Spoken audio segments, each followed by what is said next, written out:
عمر چیمہ صاحب، آپ کی اس کے اوپر کیا رائے ہے؟ ایک اور اس میں پہلو یہ بھی ہے کہ تصور یہ کیا جا رہا ہے کہ یہ جو بھی فورس ہوگی وہ ڈائریکٹلی حماس کے سامنے کھڑی ہوگی. اب پاکستان کا اس معاملے کے اندر بڑا کوشش اور گارڈڈ سٹانس رہا ہے حماس کو لے کر. آبویسلی کیا سمجھتے ہیں اس میں مسائل پیچیدگیاں زیادہ ہیں یا اس میں ایک اپرچونٹی زیادہ ہے فلسطینیوں کی مدد کرنے کے لیے پاکستان کے پاس؟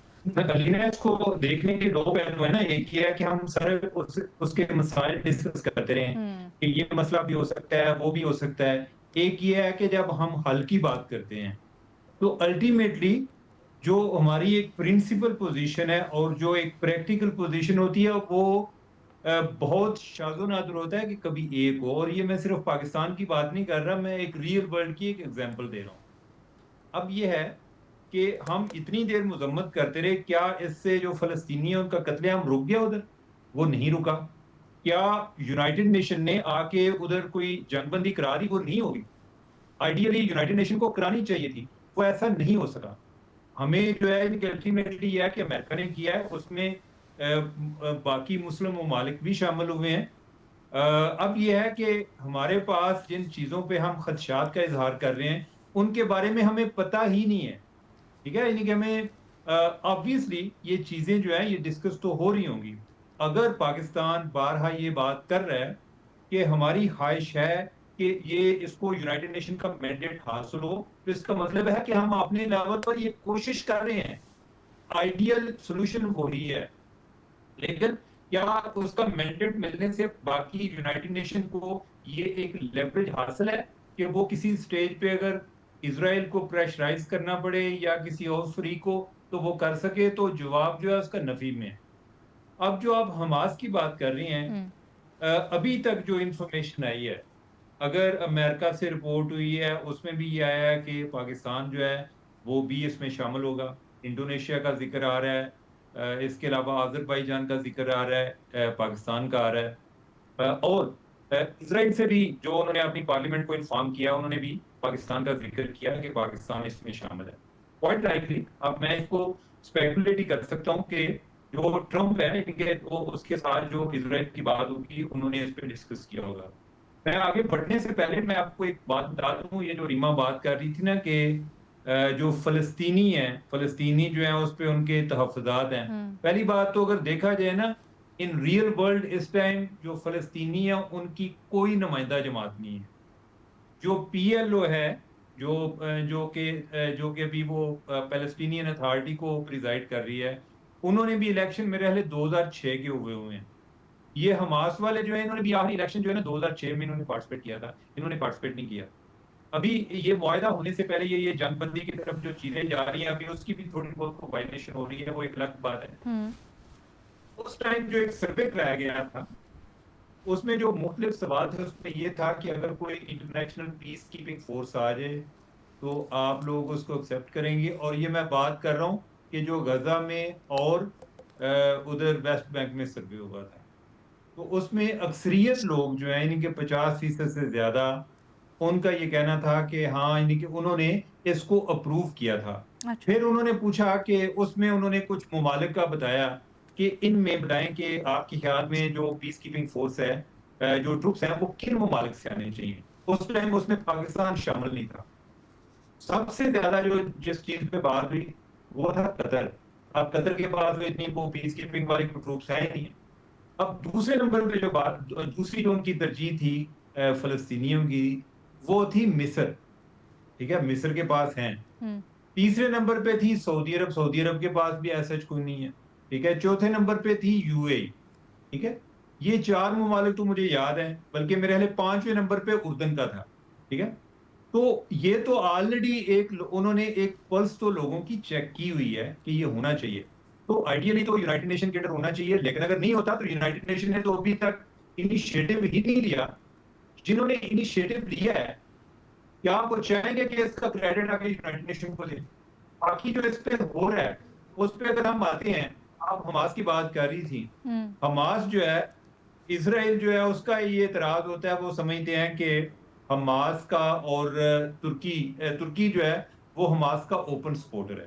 تو وہ کہہ رہے ہیں کہ ہم ان کے ٹروپس جو ہیں وہ اس کو شامل نہیں ہونے دیں گے. ٹھیک ہے کہ وہ حماس کے ساتھ ہیں.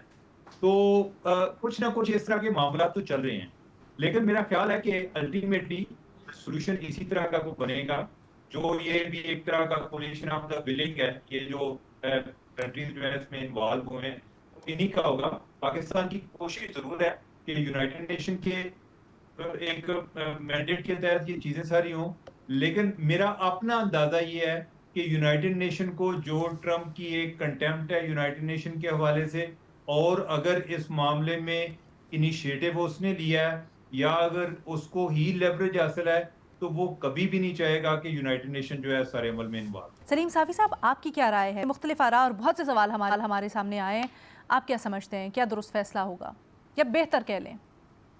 دیکھیے، پاکستان مستقل طور پر یو این پیس مشن میں اپنی فورسز کو دیتا رہا ہے، پرووائڈ کرتا رہا ہے.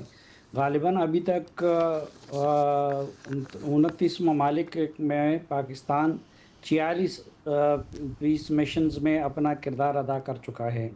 اور انڈونیشیا ہو یا صومالیہ ہو یا دوسرے ممالک اس طرح کے ہوں، اس میں پاکستانی فوج نے اپنا نہ صرف رول ادا کیا ہے، بلکہ پاکستان کے پیس مشنز میں رول کو عالمی سطح پہ اور یو این کی سطح پہ سراہا بھی جا رہا ہے. لیکن یہاں پہ وہی سوال ہے جو پہلے ہمارے شرکاء نے اس کی طرف اشارہ کیا کہ یہاں پہ پیس ہماری فوج جب جائے گی تو کن ٹرمز کے تحت جائے گی. پہلے تو یہ فیصلہ ہونا ہے کہ کیا یہ یو این کے زیر اہتمام کوئی فورس ہوگی یا کہ نہیں، امریکہ کے زیر اہتمام یا کسی اور میکانزم کے زیر اہتمام یہ فورس ہوگی. دوسرا، اس کے terms and condition T O Rs کیا ہوں گے، اگر ان ٹی او آرز میں پھر پاکستان فٹ بیٹھتا ہے. اسی طریقے سے یہ سوال بھی آئے گا اسرائیل کی طرف سے بھی. میرے خیال میں اسرائیل کا بھی پتہ نہیں کہ پاکستان کی فوج پہ وہ رضامندی ظاہر کرے گا یا نہیں کرے گا. تو ابھی ان سب سوالوں کا جواب باقی ہے. ان کا جواب ملے تو اگر یو این کے زیر اہتمام ہو اور پیس مشن ہی ہو تو پھر پاکستانی فوج کو بھجوانے میں کوئی قباحت یقین نہیں ہے. لیکن اگر مقصد کچھ اور ہو یا لیڈنگ پوزیشن پہ کوئی اور طاقت ہو تو پھر اس صورت میں پاکستان کو اپنی فوج نہیں بھیجنی چاہیے. سر، بریک پہ جانے سے پہلے چیمہ صاحب نے کہا، جو میں ابھی چیمہ کی طرف بھی لے کے جاتی ہوں، اس کے اوپر آپ کا خیال بھی میں جاننا چاہوں گی کہ ہم ہمیشہ آئیڈیل اپروچ کی بات کرتے ہیں، لیکن ہم نے دیکھا ہے غزہ کی سچویشن میں کہ آئیڈیل سے زیادہ پریگمیٹک پریکٹیکل اپروچ جو تھی اس نے ہی اینڈ میں ہمیں کوئی سلوشن یا ایٹ لیسٹ جنگ بندی کے قریب تر جو ایک صورتحال تھی وہ پرووائڈ کی. تو کیا اب آگے چلتے ہوئے بھی ہمیں آئیڈیل سینیریو سے ہٹ کر کوئی ورکیبل یا پریگمیٹک اپروچ کے ساتھ چلنا چاہیے؟ اس میں اگر پاکستان اپنی فورس بھیجتا ہے چاہے وہ کسی طریقے سے بھی ہو تو وہ اس میں کوئی قباحت نہیں. وہ ہم جانتے ہیں کہ یہ دنیا مکمل عدل کے طور پر کی بنیاد پہ نہیں چل رہی ہے، اور یہ دنیا مختلف قوتوں کے درمیان ایک power of balance of power جو ہے اس کے نتیجے میں اس وقت دنیا کا نظام چل رہا ہے. اس لیے یو این میں چند ممالک کو ویٹو کا حق دیا گیا ہے اور باقی ممالک کو نہیں دیا گیا ہے. تو فلسطین کے مسئلے کا یہ جو سلوشن بھی تسلیم کیا ہے ہم جیسے لوگوں نے، تو وہ بادر ناخواستہ تھا، کیونکہ روزانہ سینکڑوں کی تعداد میں فلسطینی لوگ معجل بن رہے تھے، اور نہ یو این کچھ کر سکتا تھا، نہ وہ ایسی کچھ کر سکتا تھا، نہ کوئی اور کچھ کر سکتا تھا. تو وہ معاہدہ بھی بذات خود آئیڈیل تو نہیں ہے. اس پہ تو اگر ہمیں اختیار دیا جائے یا ہمارے ہاتھ میں کوئی اختیار ہو تو اس معاہدے کی شکل دوسری ہوگی. اسی طرح ہم نے دیکھا کہ ابھی بھی اسرائیل اس معاہدے کے بعد روزانہ خلاف ورزی کر رہا ہے اور فلسطینیوں کو حملوں کا نشانہ بنا رہا ہے، لیکن کوئی میکانزم موجود نہیں ہے کہ اس معاہدے کی روح سے اسرائیل کو روکا جائے. ہم میں سے ہر ایک کی یہ آرزو ہے کہ ہم فلسطینیوں کی کسی نہ کسی شکل میں مدد کر سکیں.